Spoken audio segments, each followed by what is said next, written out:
ಇನ್ನು ಕರಾವಳಿಯಲ್ಲಿ ನಡೀತಾ ಇರುವ ಈ ರೀತಿಯ ಬ್ಯಾಕ್ ಟು ಬ್ಯಾಕ್ ಬರ್ಬರ ಹತ್ಯೆಗಳ ಹಿಂದೆ ಅಸಲಿ ಕಾರಣ ಏನು ಅನ್ನೋದರ ಪತ್ತೆ ಹಚ್ಚೋ ಕಾರ್ಯ ಕೂಡ ನಡೀತಾ ಇದೆ. ಹಿಂದೆ ಸುಹಾಸ್ ಶೆಟ್ಟಿ ಹತ್ಯೆಯಾದ ಸಂದರ್ಭದಲ್ಲಿ ಬಂದ್ಗೆ ಕರೆ ನೀಡಲಾಗಿತ್ತು. ಆ ಸಂದರ್ಭದಲ್ಲಿ ಶರಣ್ ಪಂಪೆಲ್ ಅವರನ್ನ ಬಂಧನಕ್ಕೆ ಒಳಪಡಿಸಲಾಗಿದೆ. ಅದರ ಕೆಲವೇ ಗಂಟೆಗಳಲ್ಲಿ ಜಾಮೀನು ಕೂಡ ಮಂಜೂರಾಗಿದೆ. ಈ ಬಗ್ಗೆ ಒಂದು ರಿಪೋರ್ಟ್ ನಿಮ್ಮ ಮುಂದೆ.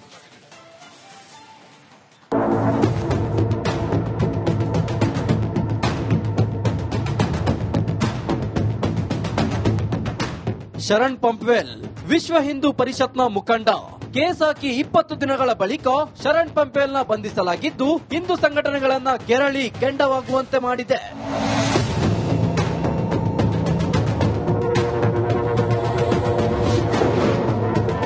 ಶರಣ್ ಪಂಪೆಲ್ಗೆ ಜಾಮೀನು ಮಂಜೂರು. ಮಂಗಳೂರಿನಲ್ಲಿ ಹಿಂದೂ ಮುಖಂಡರೇ ಟಾರ್ಗೆಟ್. ಹಿಂದೂ ಕಾರ್ಯಕರ್ತ ಸುಹಾಸ್ ಹತ್ಯೆ ಖಂಡಿಸಿ ಪ್ರತಿಕಾರದ ಜ್ವಾಲೆ ದಗದಗಿಸುತ್ತಿದೆ. ಈ ವೇಳೆಯೇ ವಿಶ್ವ ಹಿಂದೂ ಪರಿಷತ್ನ ಮುಖಂಡ ಶರಣ್ ಪಂಪೆಲ್ ದಕ್ಷಿಣ ಕನ್ನಡ ಬಂದ್ಗೆ ಕರೆ ನೀಡಿದ್ರು. ಹೀಗಾಗಿ ಪಂಪೆಲ್ ವಿರುದ್ಧ ಕದ್ರಿ ಠಾಣೆಯಲ್ಲಿ ಎಫ್ಐಆರ್ ದಾಖಲಾಗಿತ್ತು. ಆದ್ರೆ ಕೇಸ್ ದಾಖಲಾಗಿ 20 ದಿನಗಳ ಬಳಿಕ ಪಂಪೆಲ್ನ ಬಂಧಿಸಿದ್ದು ಹಿಂದೂ ಕಾರ್ಯಕರ್ತರು ಕೆರಳಿ ಕೆಂಡವಾಗಿದ್ದಾರೆ.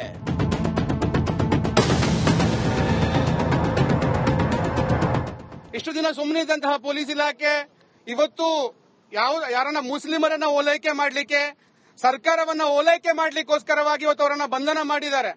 ಇದನ್ನ ನಾವು ಖಂಡನೆ ಮಾಡ್ತೇವೆ. ಯಾಕಂತ ಹೇಳಿದ್ರೆ ಇವತ್ತೇನೋ ಒಂದು ಘಟನೆ ನಡೆದಿದೆ. ಆ ಘಟನೆಗೆ ಮುಸ್ಲಿಮರನ್ನ ಸ್ವಲ್ಪ ಶಾಂತಿ ಮಾಡಬೇಕು, ಅವರನ್ನ ಓಲೈಕೆ ಮಾಡಬೇಕು ಅನ್ನತಕ್ಕಂಥ ನಿಟ್ಟಿನಲ್ಲಿ ಇವತ್ತು ಯಾವ ರೀತಿ ಅವರು ಬಂಧನ ಮಾಡಿದ್ದಾರೆ ಅದನ್ನು ಖಂಡನೆ ಮಾಡ್ತೇವೆ. ಬಳಿಕ ಪಂಪೆಲ್ನ ಬಂಧಿಸಿ ಬೋಂದೇಲ್ನ ನ್ಯಾಯಾಧೀಶರ ನಿವಾಸಕ್ಕೆ ಹಾಜರುಪಡಿಸಲಾಗಿತ್ತು. ಈ ವೇಳೆ ಜಡ್ಜ್ ಶರಣ್ ಪಂಪೆಲ್ಗೆ ಜಾಮೀನು ನೀಡಿದ್ದಾರೆ. ಒಟ್ಟಾರೆ ಕರಾವಳಿಯಲ್ಲಿ ಹಿಂದೂ ಮುಖಂಡರನ್ನ ಟಾರ್ಗೆಟ್ ಮಾಡಲಾಗುತ್ತಿದ್ಯಾ ಅನ್ನೋ ಅನುಮಾನ ಮೂಡಿದೆ. ದಿನೇಶ್ ಕಾಶಿಪಟ್ನ, ರಿಪಬ್ಲಿಕ್ ಕನ್ನಡ, ಮಂಗಳೂರು.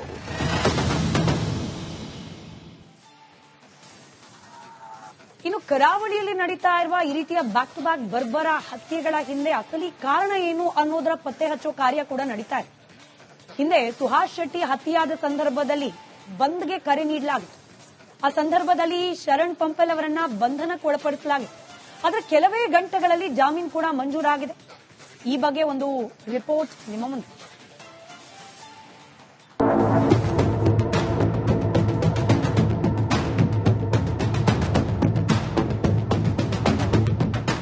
ಶರಣ್ ಪಂಪೆಲ್ ವಿಶ್ವ ಹಿಂದೂ ಪರಿಷತ್ನ ಮುಖಂಡ. ಕೇಸ್ ಹಾಕಿ 20 ದಿನಗಳ ಬಳಿಕ ಶರಣ್ ಪಂಪೆಲ್ನ ಬಂಧಿಸಲಾಗಿದ್ದು ಹಿಂದೂ ಸಂಘಟನೆಗಳನ್ನ ಕೆರಳಿ ಕೆಂಡವಾಗುವಂತೆ ಮಾಡಿದೆ.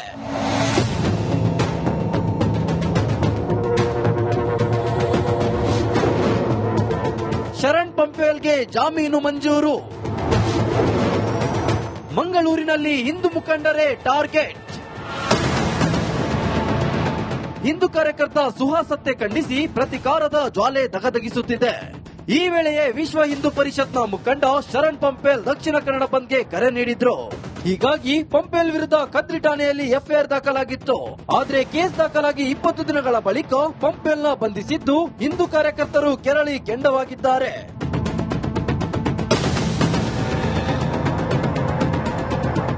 ಇಷ್ಟು ದಿನ ಸುಮ್ಮನೆ ಇದ್ದಂತಹ ಪೊಲೀಸ್ ಇಲಾಖೆ ಇವತ್ತು ಯಾರನ್ನ ಮುಸ್ಲಿಮರನ್ನ ಓಲೈಕೆ ಮಾಡಲಿಕ್ಕೆ, ಸರ್ಕಾರವನ್ನ ಓಲೈಕೆ ಮಾಡ್ಲಿಕ್ಕೋಸ್ಕರವಾಗಿ ಇವತ್ತು ಅವರನ್ನ ಬಂಧನ ಮಾಡಿದ್ದಾರೆ.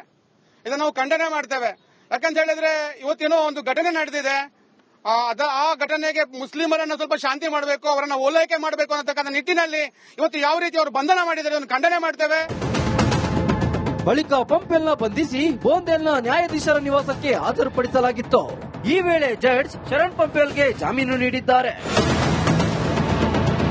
ಒಟ್ಟಾರೆ ಕರಾವಳಿಯಲ್ಲಿ ಹಿಂದೂ ಮುಖಂಡರನ್ನ ಟಾರ್ಗೆಟ್ ಮಾಡಲಾಗುತ್ತಿದ್ಯಾ ಅನ್ನೋ ಅನುಮಾನ ಮೂಡಿದೆ. ದಿನೇಶ್ ಕಾಶಿಪಟ್ನ, ರಿಪಬ್ಲಿಕ್ ಕನ್ನಡ, ಮಂಗಳೂರು.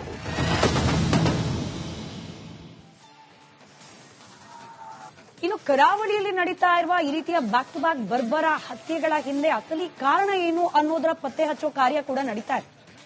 ಹಿಂದೆ ಸುಹಾಸ್ ಶೆಟ್ಟಿ ಹತ್ಯೆಯಾದ ಸಂದರ್ಭದಲ್ಲಿ ಬಂದ್ಗೆ ಕರೆ ನೀಡಲಾಗಿತ್ತು. ಆ ಸಂದರ್ಭದಲ್ಲಿ ಶರಣ್ ಪಂಪೆಲ್ ಅವರನ್ನ ಬಂಧನಕ್ಕೆ ಒಳಪಡಿಸಲಾಗಿದೆ. ಅದರ ಕೆಲವೇ ಗಂಟೆಗಳಲ್ಲಿ ಜಾಮೀನು ಕೂಡ ಮಂಜೂರಾಗಿದೆ. ಈ ಬಗ್ಗೆ ಒಂದು ರಿಪೋರ್ಟ್ ನಿಮ್ಮ ಮುಂದೆ.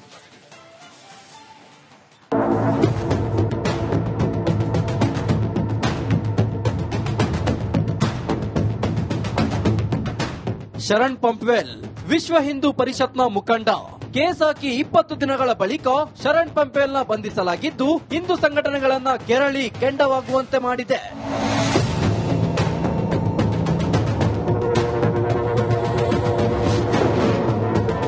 ಶರಣ್ ಪಂಪ್ವೆಲ್ಗೆ ಜಾಮೀನು ಮಂಜೂರು.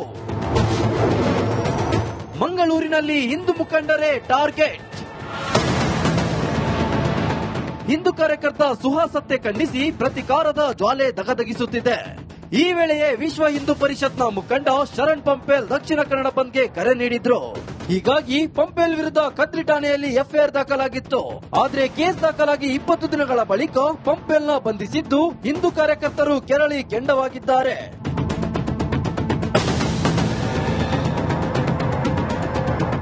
ಇಷ್ಟು ದಿನ ಸುಮ್ಮನೆ ಇದ್ದಂತಹ ಪೊಲೀಸ್ ಇಲಾಖೆ ಇವತ್ತು ಯಾರನ್ನ ಮುಸ್ಲಿಮರನ್ನ ಓಲೈಕೆ ಮಾಡಲಿಕ್ಕೆ, ಸರ್ಕಾರವನ್ನ ಓಲೈಕೆ ಮಾಡ್ಲಿಕ್ಕೋಸ್ಕರವಾಗಿ ಇವತ್ತು ಅವರನ್ನ ಬಂಧನ ಮಾಡಿದ್ದಾರೆ. ಇದನ್ನ ನಾವು ಖಂಡನೆ ಮಾಡ್ತೇವೆ. ಯಾಕಂತ ಹೇಳಿದ್ರೆ ಇವತ್ತೇನೋ ಒಂದು ಘಟನೆ ನಡೆದಿದೆ. ಆ ಘಟನೆಗೆ ಮುಸ್ಲಿಮರನ್ನ ಸ್ವಲ್ಪ ಶಾಂತಿ ಮಾಡಬೇಕು, ಅವರನ್ನ ಓಲೈಕೆ ಮಾಡಬೇಕು ಅನ್ನತಕ್ಕಂಥ ನಿಟ್ಟಿನಲ್ಲಿ ಇವತ್ತು ಯಾವ ರೀತಿ ಅವರು ಬಂಧನ ಮಾಡಿದ್ದಾರೆ ಒಂದು ಖಂಡನೆ ಮಾಡ್ತೇವೆ. ಬಳಿಕ ಪಂಪ್ವೆಲ್ನ ಬಂಧಿಸಿ ಬೋಂದೇಲ್ನ ನ್ಯಾಯಾಧೀಶರ ನಿವಾಸಕ್ಕೆ ಹಾಜರುಪಡಿಸಲಾಗಿತ್ತು. ಈ ವೇಳೆ ಜಡ್ಜ್ ಶರಣ್ ಪಂಪ್ವೆಲ್ಗೆ ಜಾಮೀನು ನೀಡಿದ್ದಾರೆ. ಒಟ್ಟಾರೆ ಕರಾವಳಿಯಲ್ಲಿ ಹಿಂದೂ ಮುಖಂಡರನ್ನ ಟಾರ್ಗೆಟ್ ಮಾಡಲಾಗುತ್ತಿದ್ಯಾ ಅನ್ನೋ ಅನುಮಾನ ಮೂಡಿದೆ. ದಿನೇಶ್ ಕಾಶಿಪಟ್ನ, ರಿಪಬ್ಲಿಕ್ ಕನ್ನಡ, ಮಂಗಳೂರು.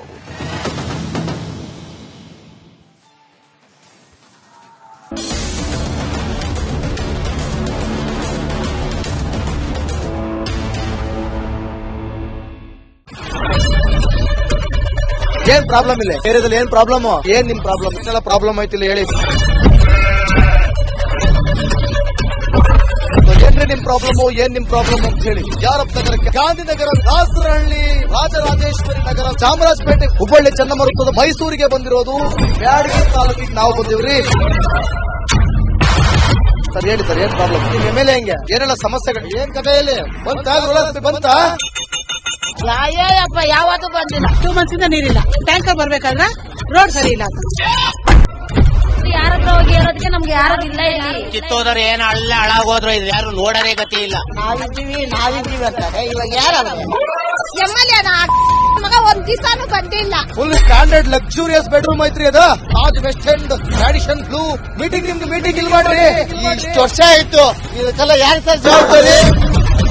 2,000 ರೂಪಾಯಿ ಬ್ಯಾಂಕ್ ಹೋಗ್ತೀನಿ ಬರ್ತಾ ಇದ್ದೀನಿ. ಬ್ಯಾಂಕ್ ಹೋಗ್ತೀನಿ ಬರ್ತೀರಿ 2,000 ಮಾತ್ರ ಬರ್ತಾ ಇಲ್ಲ. 2,000 ನಂದು ಹೊಂಟೈತು. ನಿಲ್ ಮೇಲೆ ನೀ ಭಾರಿ ಐಟ್ ಅದಲ್ಲ ಮಾರ. ಬರಲ್ಲ ಕಣ್ರಿ ಸರ್. ರಾತ್ರಿ 1 ಗಂಟೆವರೆಗೂ ಎಣ್ಣೆ ಅಂಗಡಿ ತೆಗಿಬೇಕು. ಬರೀ 4 ಗಂಟೆವರೆಗೂ ತೆಗಿಬೋದಲ್ಲ. ಮಗನೂ ನೋಡಲ್ಲ, ಯಾರು ನೋಡಲ್ಲ. ನಾನು ಒಬ್ಬಳು ನೋಡ್ಕೊಂತೀರಜ್ಜ. ಮೊಮ್ಮಕ್ಕಳಿಗೆ ಅಮ್ಮ ಅಪ್ಪ ಇಲ್ಲ, ಅವರು ನೋಡಿ ಬರ್ತಾ ಇದೀವಿ. ದೇವ್ರು ಬಿಟ್ಟಂಗೆ ಆಗುತ್ತೆ.